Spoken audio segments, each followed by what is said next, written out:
Before we get into this week's episode, I want to make a plug for Art Market Minute. This is ArtNet News' new micro podcast hosted by Margaret Kerrigan, who's the site's news editor Europe. It offers a weekly snapshot of essential art market news expertly compiled by the ArtNet Pro editorial team. But the thing is, we're all here for so long, and we all believe in the technology. We don't believe in just in punks. We love the space, we want to see it grow, and it's inevitable to want to build something in a space that you love so much. You want to do more, you want to interact with more people. It's a part of your life by now.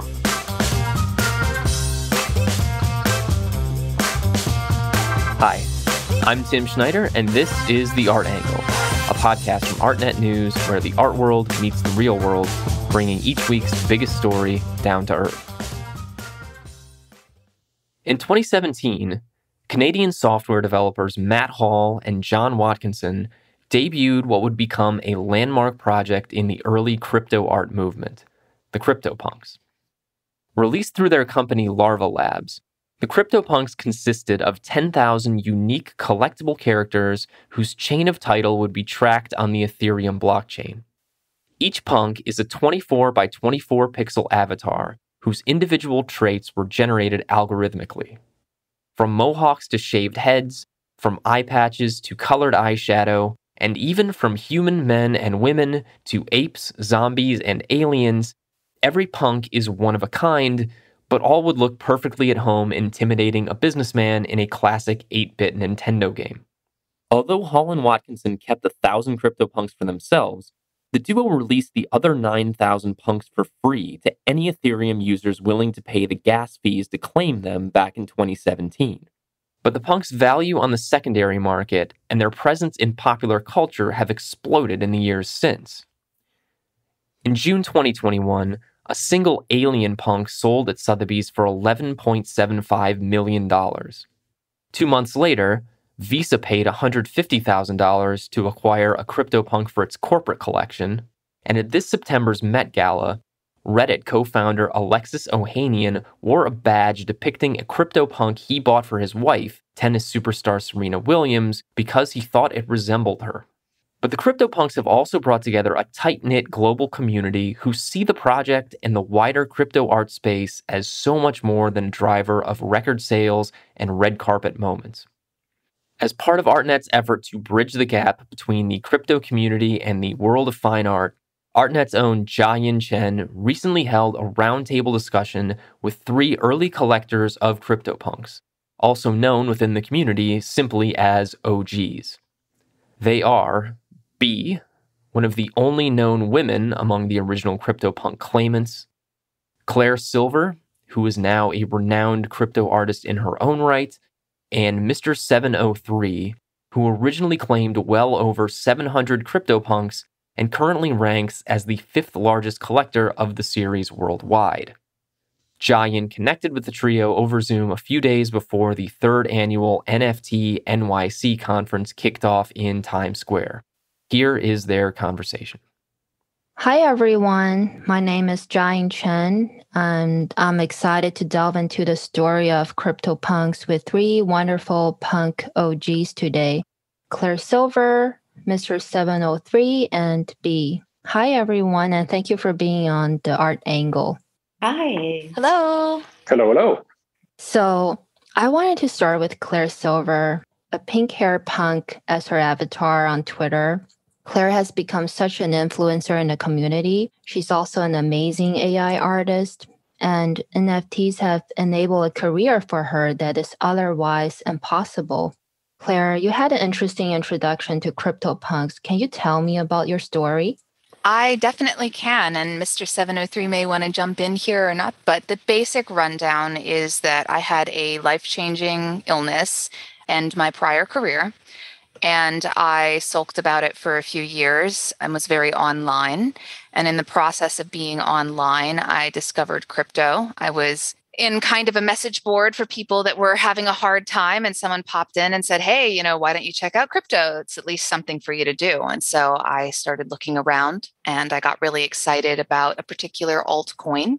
I was in a chat room for that altcoin when I met someone who was talking about this project that had just come out, which was CryptoPunks. And we both were very excited about what it meant and where it was going. And so after chatting for a little bit, I had the incredible fortune of them being extremely generous and saying, well, I just claimed several hundred. Would you like 3? I think it was just after claim.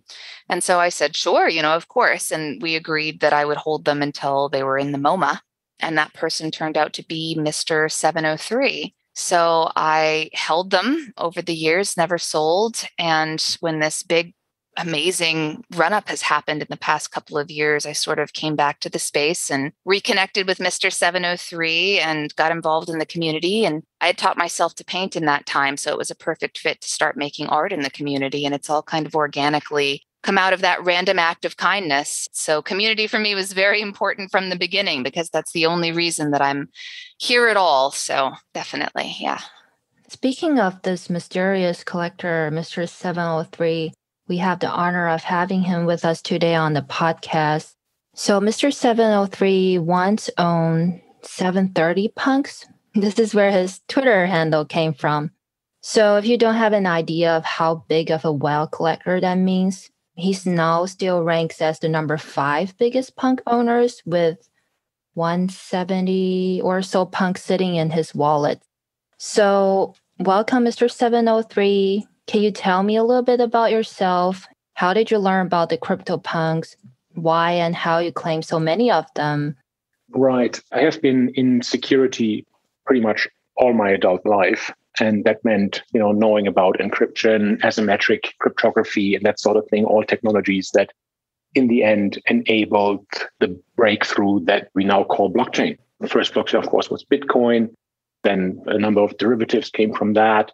I was particularly interested in Ethereum, where I made an initial investment in 2016. I had an investment in Bitcoin in 2011. At the time, Bitcoins were about $16 a piece. I ended up needing the money for rent, so I sold close to that $16. But I didn't make the same mistake again with Ethereum, used the same Ethereum to claim CryptoPunks. And when they came out, I was already pre-primed. I have heard about rare papers, which were and still are on the Bitcoin blockchain, or a counterparty to be precise. And I was absolutely convinced that this is something that I wanted to be a part of. And I didn't think of it in terms of financial return or anything like this. I just knew it was incredibly significant. And I actually claimed altogether 760, 30 for my dad, gave 3 to Claire, who I never met before. And it was just an incredible story. And of course, it was just the beginning of her story. And now she's just such an incredible star in the art world, which is mind-blowing. Yeah. This is such an incredible story. We're going to come back in a second to have you talk about why you're so convinced of CryptoPunks from the very beginning. What I'm also very curious is why you chose this purple hair punk among all of them as your avatar. It's funny that over time you developed this digital identity and it became how you are perceived. Right now, I'm actually visualizing I'm talking to 3 avatars as if we meet in real life. You would definitely have purple hair. Yes, I have purple hair. I'm actually smoking right now and I'm wearing a gold chain. No, of course not. People wonder sometimes how I look like, and I lie and I say I look like George Clooney with beard. But the avatar, it's basically a 5-attribute purple hair punk with a cigarette, shady beard, gold chain, and sunglasses. In itself, purple hair, etc., and all these attributes are nothing super special. But the way that they are combined in this particular punk makes it a clean 5-attribute punk, which is exceedingly rare. I do have punks that are rarer than this. I have a 0-attribute female, actually, as well as a zombie. But I chose this one because it looks extremely punk. That's really cool. B, you are among the first women in the initial punk claimers in 2017 in the NFT space. A supposedly innovative, forward-thinking community seems to be seriously lacking diversity and inclusion. When did you learn about this, and how did the knowledge affect your thinking about your involvement in the NFT space? Well, to be fair, I have some blurred memories of finding out about the punks.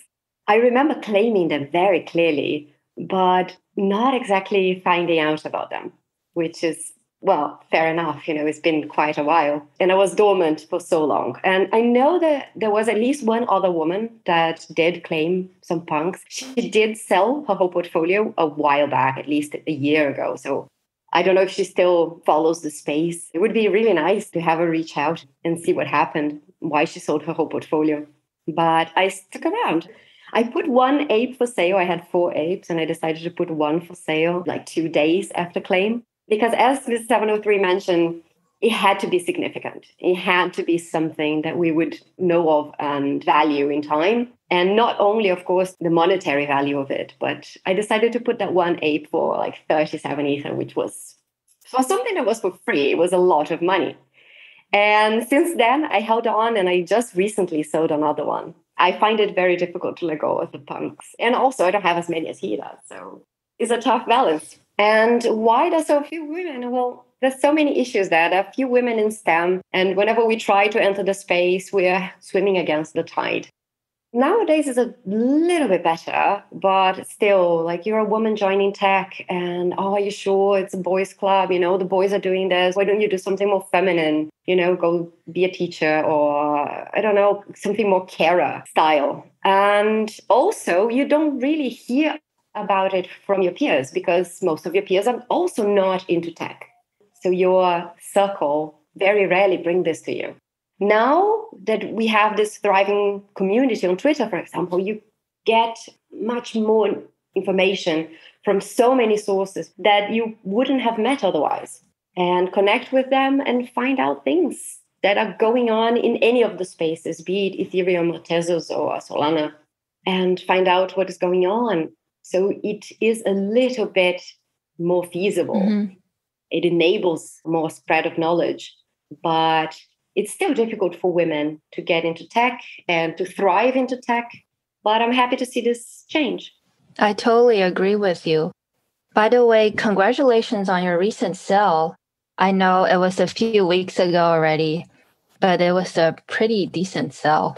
Yeah, it was. I was quite happy with it. I find it hard to let go of my punks, but once I put in my head, okay, this is going to be it, I'm going to sell one, I find a price I'm comfortable with, and I won't look back. I won't regret it.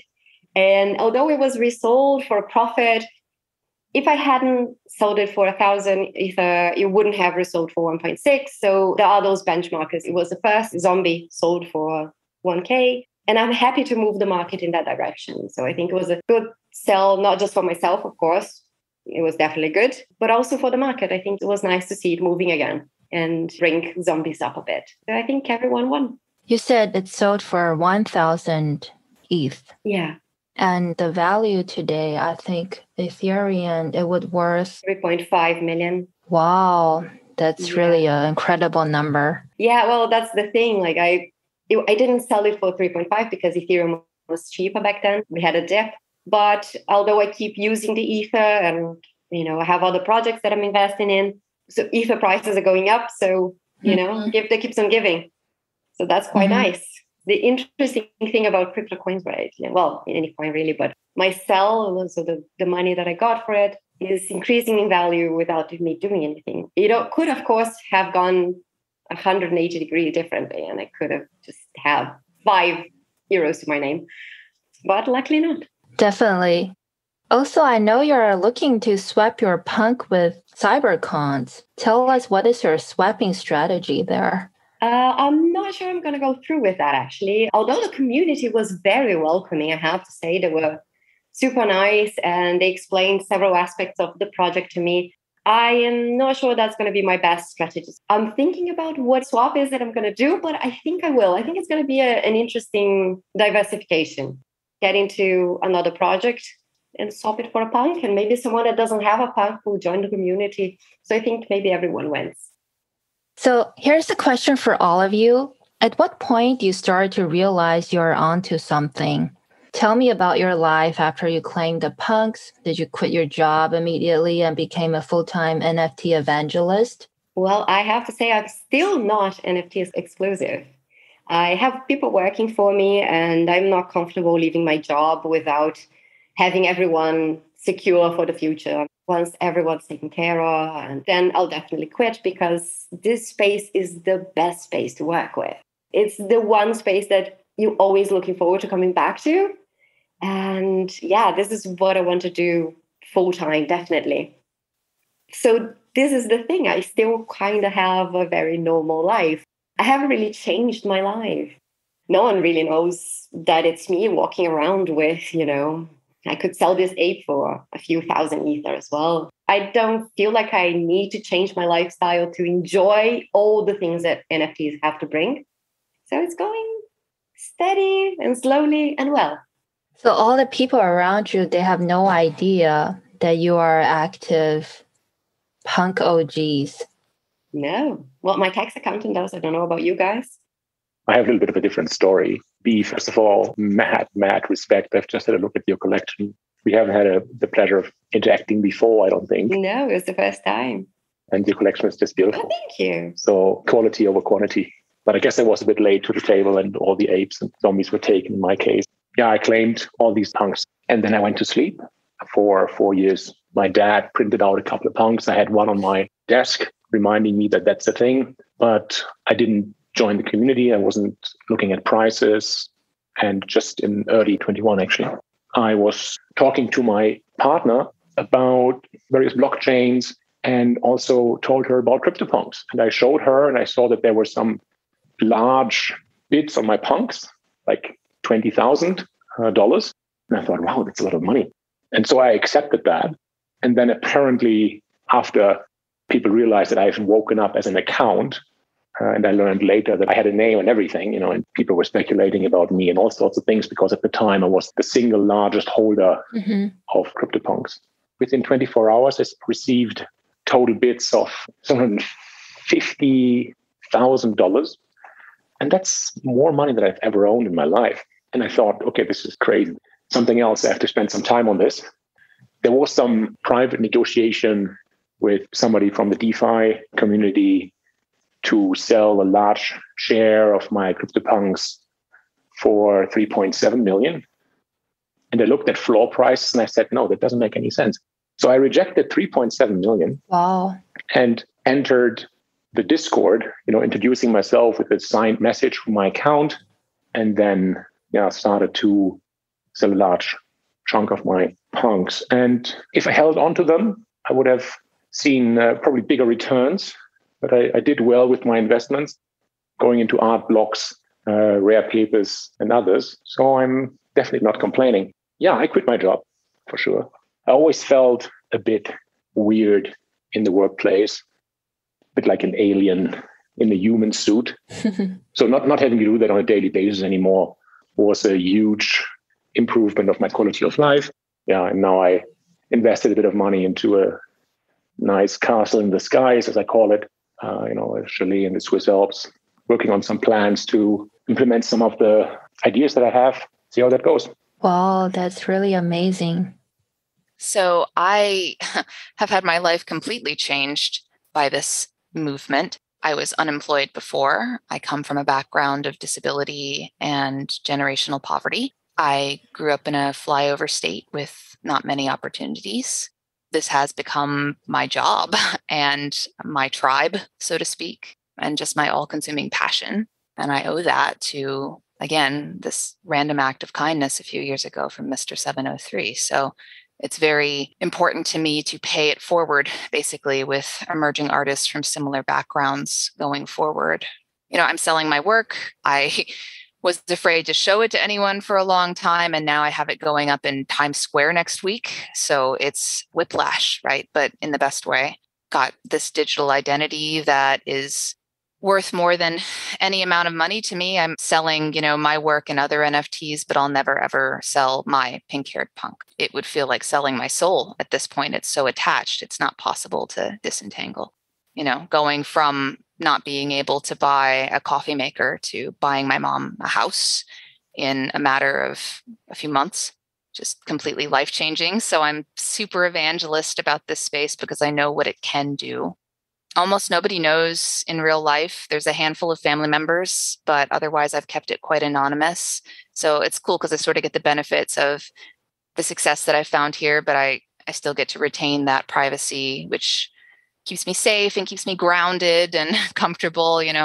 I did have this experience not too long ago where, in my little flyover town, very small town, maybe 2,000 people, there is a Walmart and little else.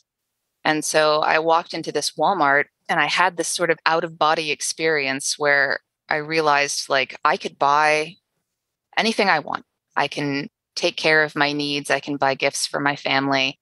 And I don't have to worry about where I'm going to sleep, if I'm going to be able to pay rent, if I'm going to be able to get to the doctor, if my illness flares up. And so it was this crazy experience where I just felt released from want for the first time in my life. I can't describe what that felt like any differently than that, but it was totally transformational and kind of a genuine rags to riches story as a direct result of this art movement and of this cultural movement.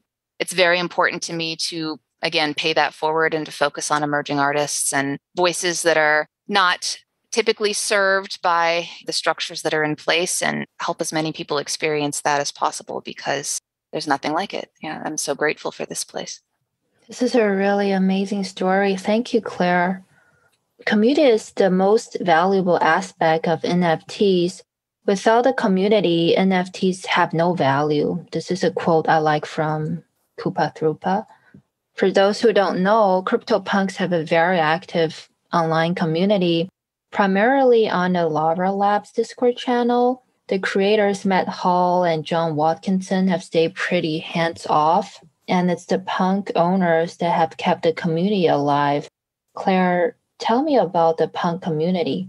So I have not been involved in the punk community for as long as several other members. I only really started getting involved in the Discord in, I guess, January, maybe, early February. But what I noticed right away was that they all had really strong conviction about it, which you would have to have, right? Because if they're worth all of this capital, then to keep them as your avatar and to not sell them, it's a very public showing of putting your money where your mouth is when it comes to your values. Right. And so, yeah, that lended a kind of weight and credibility, that visual display of conviction that I super resonated with right away.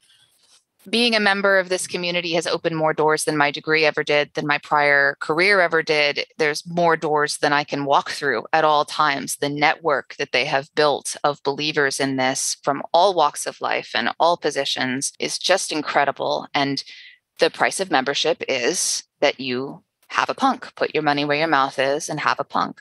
And what you get in exchange for that is being a part of this network that will do anything for any member and is dedicated to moving the culture forward like this space is moving the culture forward on the bleeding edge of that. So I'm so impressed by the punk community. And I think you hit the nail on the head. It's a really integral part of, NFTs, but anything really. If you don't have the social sentiment behind it, if you don't have the strong belief behind it, then it doesn't have that weight. So punk started it and then it's rippled out into several other communities. I say punk started it, but there are definitely other projects like Rare Pepes that have had a lot of passion from the beginning. But yeah, that's sort of my take. I completely agree with Claire, if I may jump in. But we actually thought that the punks had been the first NFTs, right? And it turns out it was not the case. And the thing is, I really believe that CryptoPunks became all that they are because of the community. I really believe that. I don't know how much value the punks would have. They would have because they were very early and NFTs would have come in any case. But there's a validation from the community once you get a punk and you get a place at the table. Right. Is there actually like an unspoken pact back then that each punk owner should start a startup and you will support each other? What? If there's a pact, I'm unaware of. I wouldn't say that, no, but I just from an outside perspective and as of this year, it did seem like everybody had their own sort of project going. in the Punks chat, Snowfro had art block. Yeah. Everybody had their own sort of thing that they were doing to move the community forward. Right. And so like maybe that was sort of an unspoken thing, but definitely not an official thing. Definitely not. Yeah. But the thing is, we're all here for so long and we all believe in the technology. We don't believe in just in punks. We love the space. We want to see it grow. And it's inevitable to want to build something in a space that you love so much. You want to do more. You want to interact with more people. It's a part of your life by now.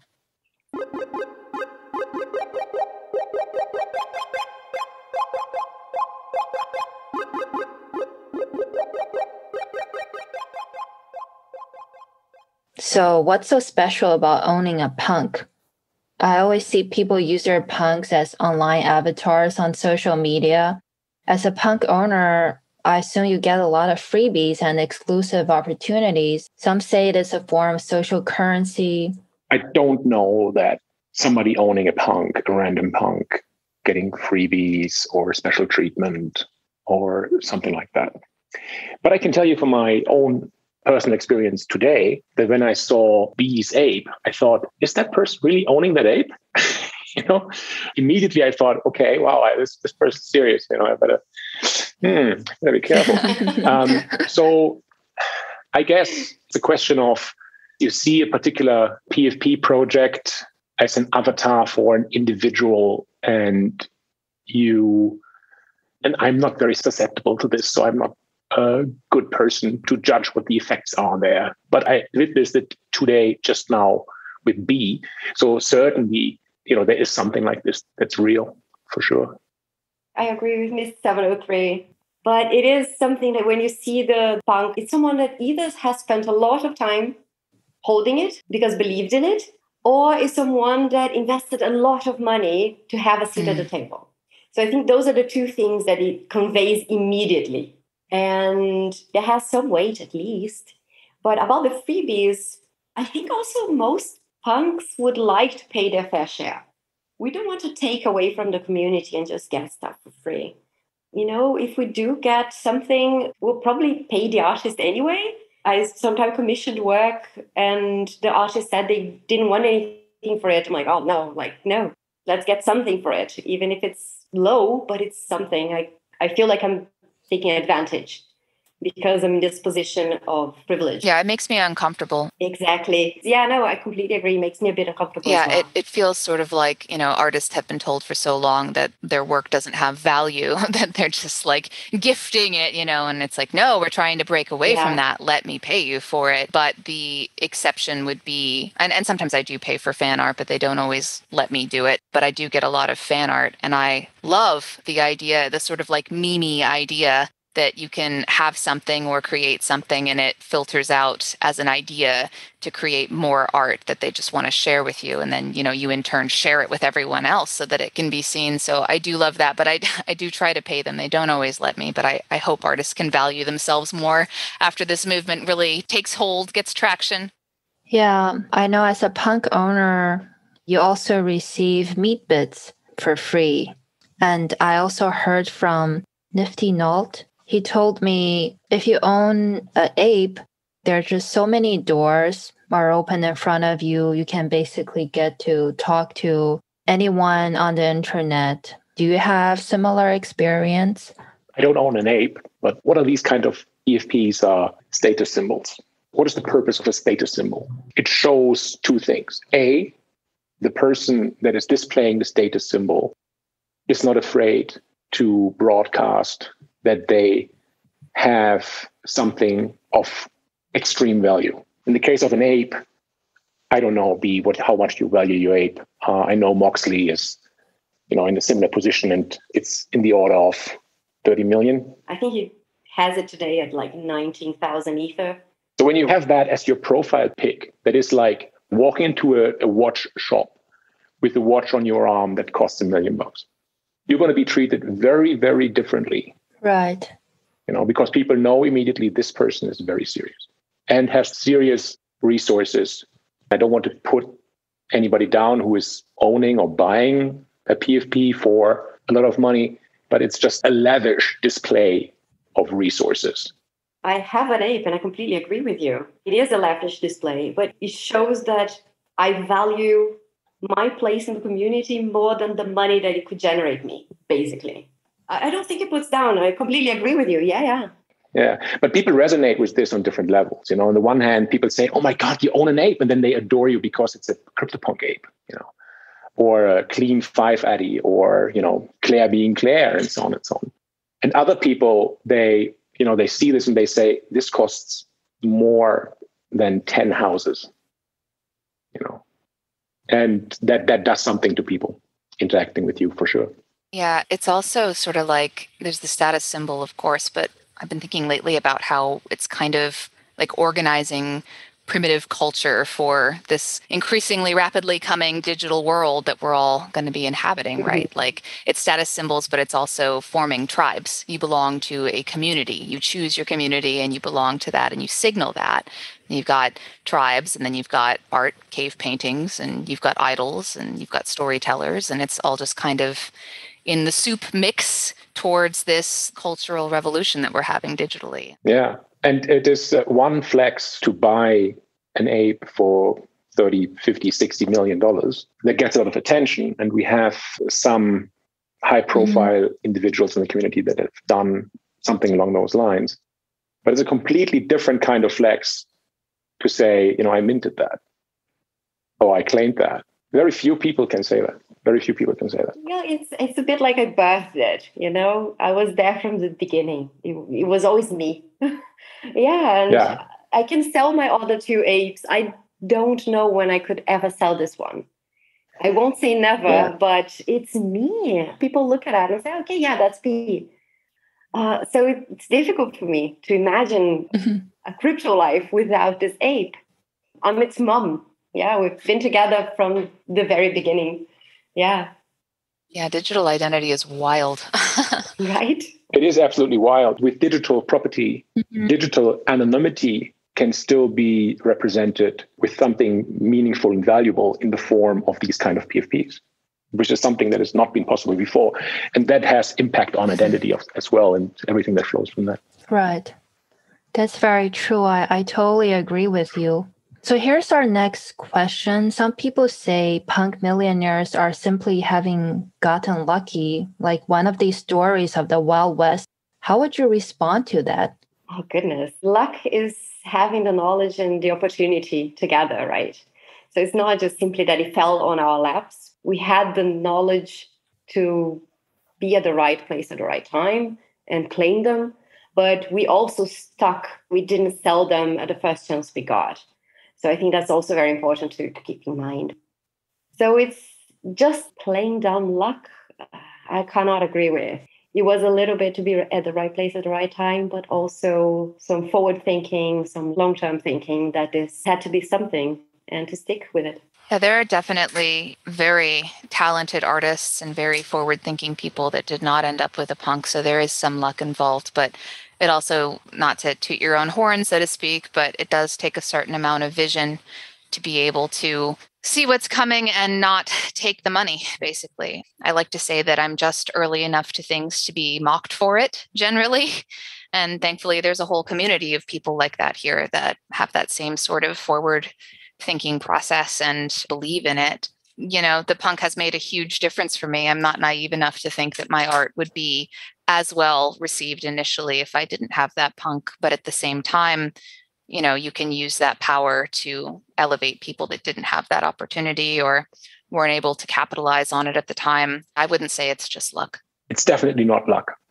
I didn't walk down the street and then there was a punk staring at me and then I picked it up and then it turns out to be worth, $100 million. What happened was I've spent 30 years honing my filter of what is new and innovative in the space. And then I was at the right place at the right time. So preparedness, meeting opportunity. And I still have enough ego, to point to, being able to repeat that in a number of cases and, art blocks, clear silver, rare paper, a number of other plays that I've made, where I would say, quoting, an artist that I admire greatly, taste is the new skill. Aw. I totally agree with you. I think even besides luck, it's also your personality, your vision, and approach toward this new concept of digital assets that make all the differences. Are there any other particular punk transactions that feel like turning points in the community, and why or what changed afterwards?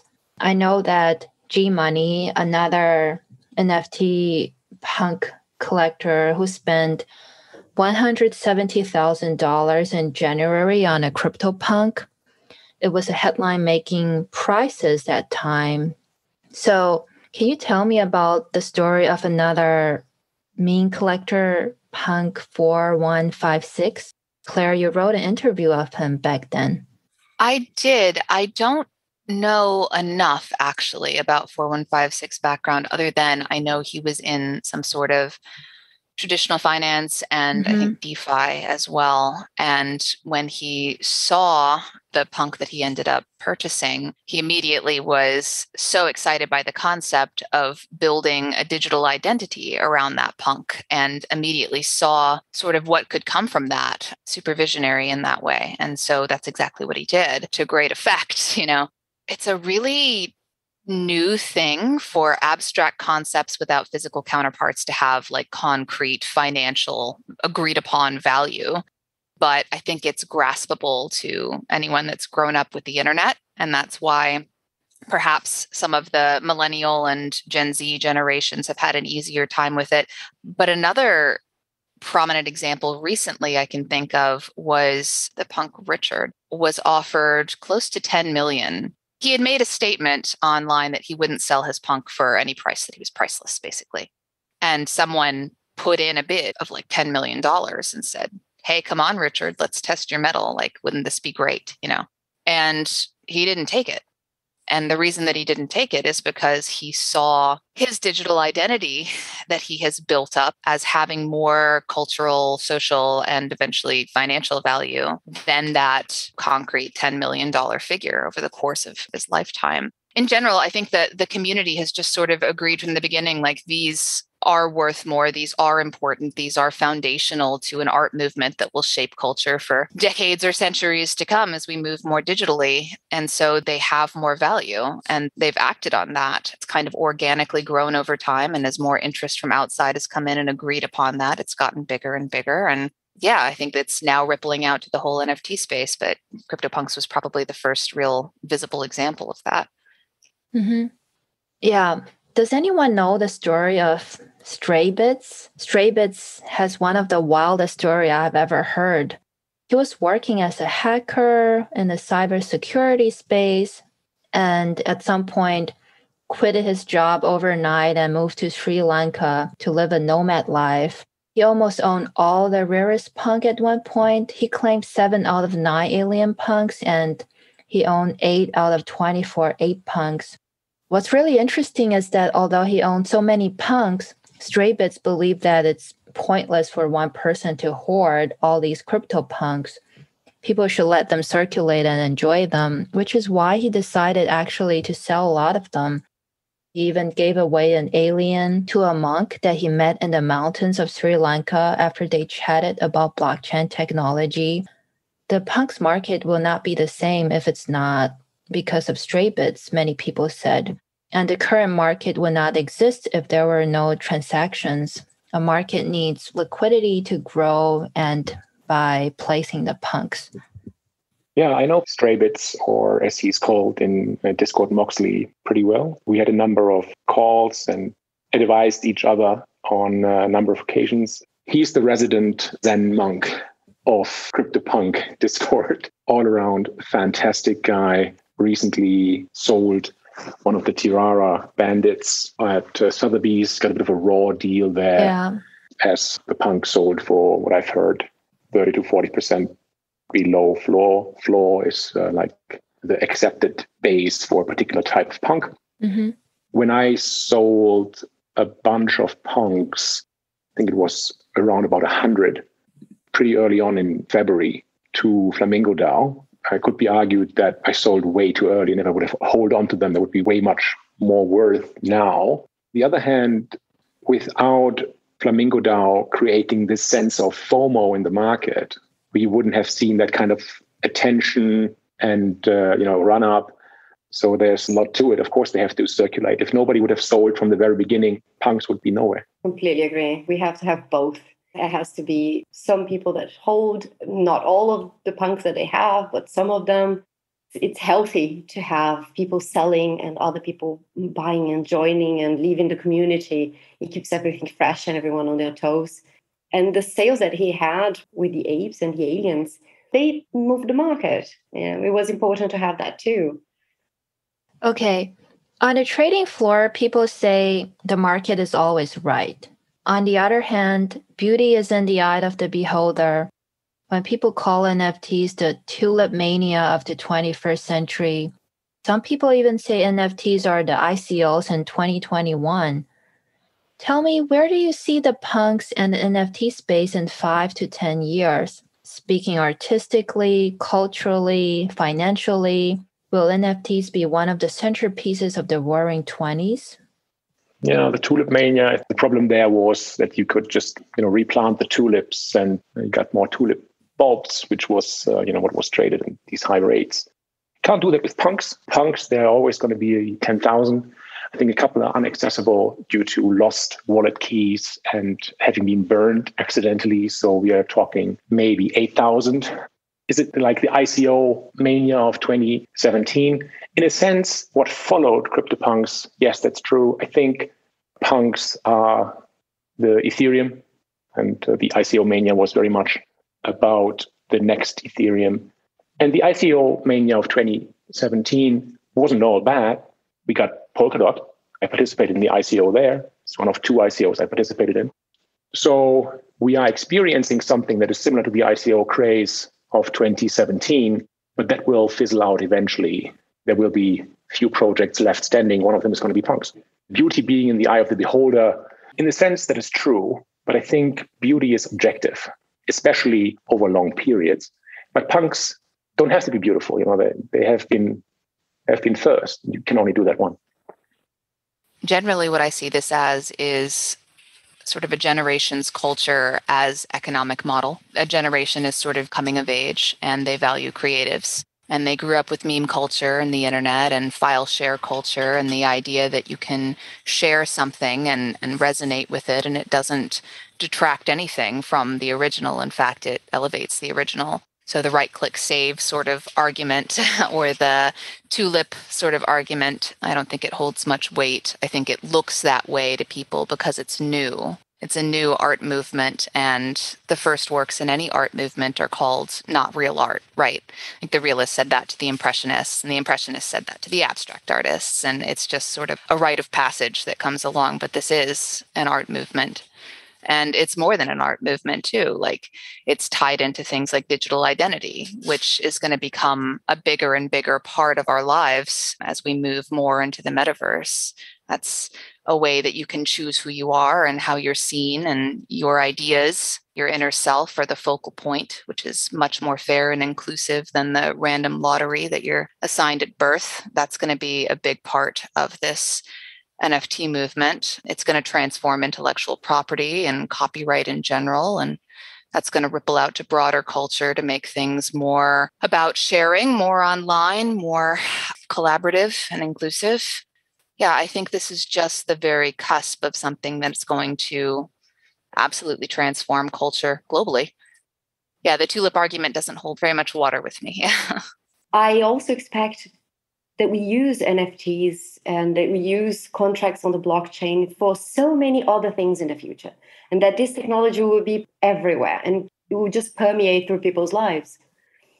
So once that happens, what would be extraordinary about having art in the blockchain, art in smart contracts and as an NFT? And by then everything will be normalized. So it's not just the movement. It will change things as they have been done for centuries. It is changing, like royalties. Art royalties exist in Europe and then 2 other countries. I think some countries even have them as being illegal. It's just standard that artists reap the rewards of their work being resold in this NFT culture. So there's so much good coming from it that there's no turning back. This is not going anywhere. It's just getting bigger. Before we end tonight, one last question to you all. As a punk OG and the opinion leaders in the community, so to say, what is the latest NFT artist project that you think should be on everyone's radar? You mean except Claire Silver? The The thing is, it hasn't been that long, but it's been forever. Like the toads, goodness, yeah, definitely toads. But it seems like they've been around forever now. So it's difficult to put a finger on something that's very fresh. AI art in general is, just starting to take off. So I think anyone working with AI in any way that brings to mind questions around it or comments on, the culture around AI, like I'm a big fan of that. Nodradek is a female AI artist, brilliant artist that is training again to create plants. She's a botanist as well as an AI researcher, which is fantastic. So she's creating kind of a blooming greenhouse of AI plants. Love that. Benjamin Bardot is another. He's an artist that uses pixel sorting and AI in his process to create these really fresh, dreamlike, incredible video landscapes that make you feel like you're a part of the place, and criminally underrated. Mersmensch is another that's on the cutting edge of AI. It's so new that there's not a lot of enthusiasm or backers sort of behind it yet, but I think we're just about to have liftoff on that in the next month or so, and it'll snowball from there. Yeah, Claire's taking the words out of my mouth. I mean, the AI art movement that Claire has pioneered is like the next impressionism. I mean, don't worry about this project or that project. 10K PFP projects are dead. There are some individual artists out there that are quite interesting. But if you're not paying attention to what's happening with AI collabs, you're looking in the wrong direction. Thank you so much, everyone. This has been a really fascinating conversation. Thank you, B, Claire, and Mr. 703 for being on the Art Angle. Thank you for having us. This was really great. Yeah, thank you for the invite. Yeah, thank you. Great questions. Enjoyed myself. That's it for this week's episode. If you like what you heard, you can subscribe to the show on Apple Podcasts, Spotify, or wherever else you get your podcasts. Also, take a moment to rate and review us. It will help other listeners discover what we're doing. And if you have some feedback or maybe a recommendation for a future episode, go ahead and email us at podcasts@artnet.com.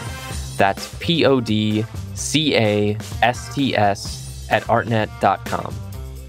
The Art Angle is produced by Sonia Manalili, Caroline Goldstein, and me, Tim Schneider. Thanks for listening, and see you next week.